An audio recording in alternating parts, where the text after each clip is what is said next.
Hi, this is Maylene Velasquez. I am a licensed clinical social worker and a registered play therapist. Today I want to bring you a strategy that you can use with your clients in regards to working with mindfulness and breath work. The first thing that I like to do with any client that I'm working with whenever I'm going to use a strategy is to provide them a little bit of an explanation as to what we're going to be doing and the purpose of it.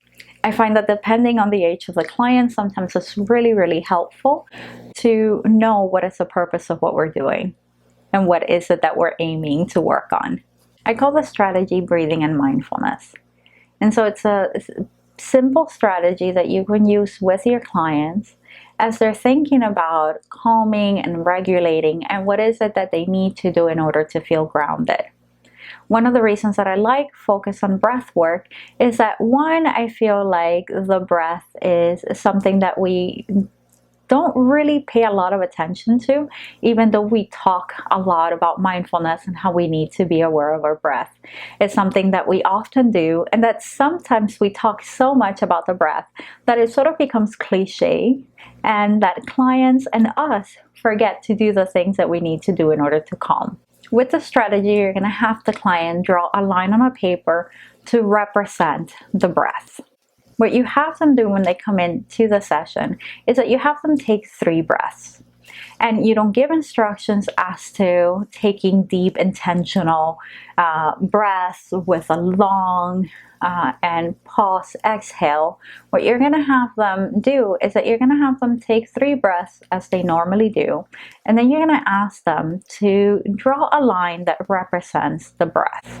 And so I have here my first line to represent the breath. So after your client is completed drawing that first line, then you're going to ask your client to notice their body. Notice how they feel in their body. You can do a guided meditation where you ask them to notice the top of their head, their shoulders, torso, and go all the way down to the toes. You can do a guided meditation in the way that you would normally do it with the clients that you're working with.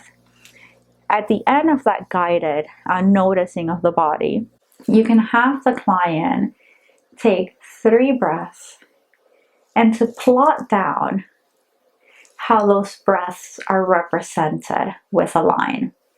And so I have my second line, okay, and you can see how the breath might be calmer. There might be some different, or there might not be some difference. The idea here is to give a client a strategy that they can practice and something that they can use and think about in terms of intentionality.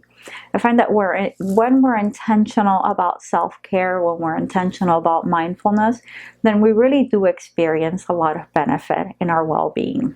If you want to take it a step further, you can have the client plot what it was that they felt in their body. And so as they're thinking about what it was that they were feeling when they were noticing their body, you want to ask them, using lines, shapes, colors, represent what it was that you were feeling in your body as we were going through that exercise. Once the client completes their gingerbread person drawing, that you want to ask them about what it is that they noticed. What did they notice in their body? What came up for them? What was it like to go through the strategy? Is it something that they would find useful when they're feeling any certain type of distress? You also want to assess as to whether there's any areas of their body that still require a little bit more care. And if there are areas that require a little bit more care, then maybe you can go back to some of that guided meditation work and help your client to process whatever it is that's left.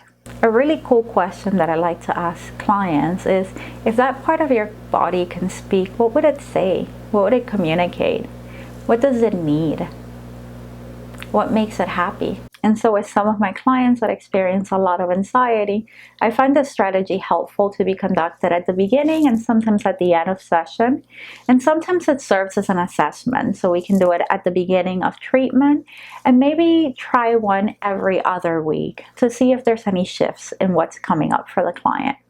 Use your clinical judgment and feel free to adjust it in whichever way meets your needs. So this is a strategy on breathing and mindfulness. I hope that it was useful.